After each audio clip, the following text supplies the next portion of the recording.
Do not vote for killers. Those that kill to get to power will keep killing to sustain it. These are the words of former President Goodluck Ebele Jonathan. Let's have this discussion already. My name is ADS. You must not make mistake to vote killers.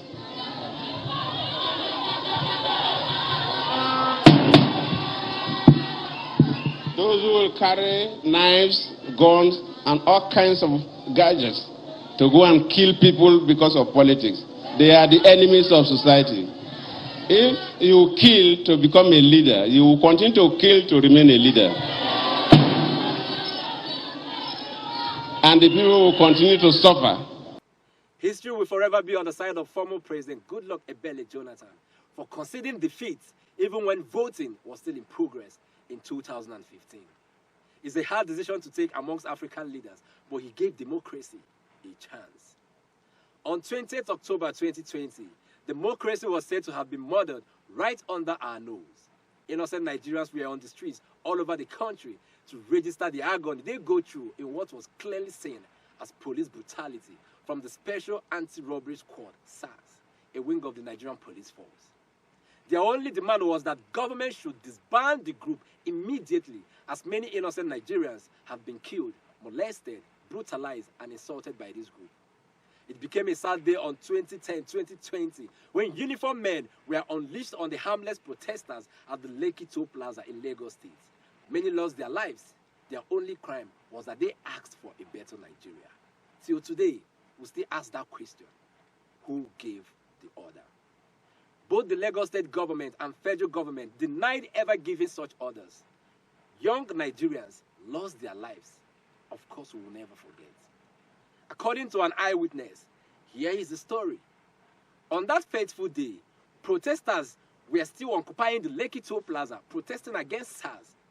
Though the government came up to say that they have disbanded the group already, but the Nigerian youths didn't believe the government, owing to the fact that government has already disbanded the group 4 times in the past, yet they still operate. So there was no reason to believe the government again when they say they have disbanded SARS. Towards the afternoon of that same day, the CCTV cameras around the Lekki Toll Plaza were all disconnected. Later on that same day, the Lagos State government announced a curfew in the state, which was supposed to start by 6 p.m. The news of the curfew got to the protest ground, and innocent protesters decided to remain where they are since they have made the toll gate a home already. According to an eyewitness, a benevolent Nigerian bought the Nigerian flag for everyone that have none with them on the protest ground, so they all can show their love for the country even as they await the government to give them a concrete evidence that SARS is no more. It was agreed amongst protesters that once the uniformed men show up on the protest ground, everyone will go on their knees and raise the Nigerian flag. A good gesture that its only meaning is peace.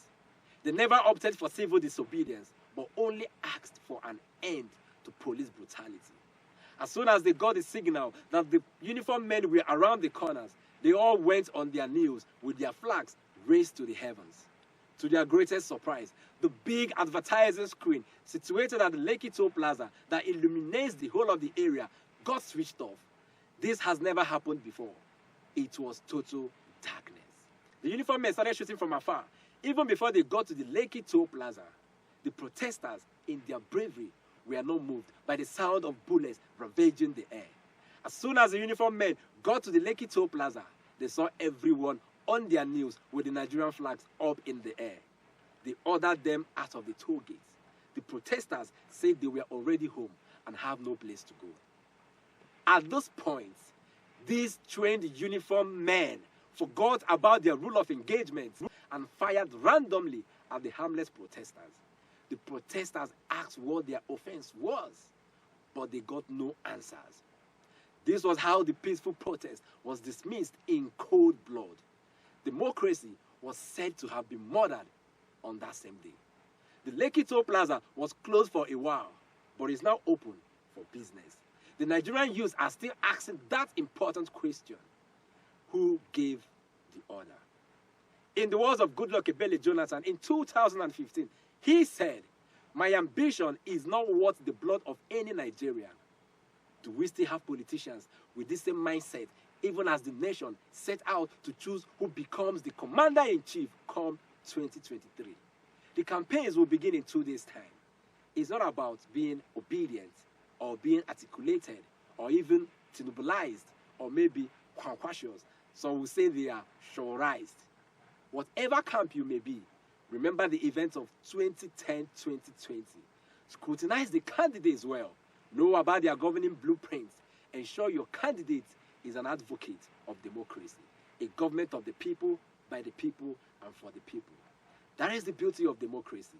Never forget the labor of our heroes past, those that died on the sad day of 2010-2020. They are shooting at us. They are shooting. What happened here on Tuesday night has deeply unsettled Nigerians.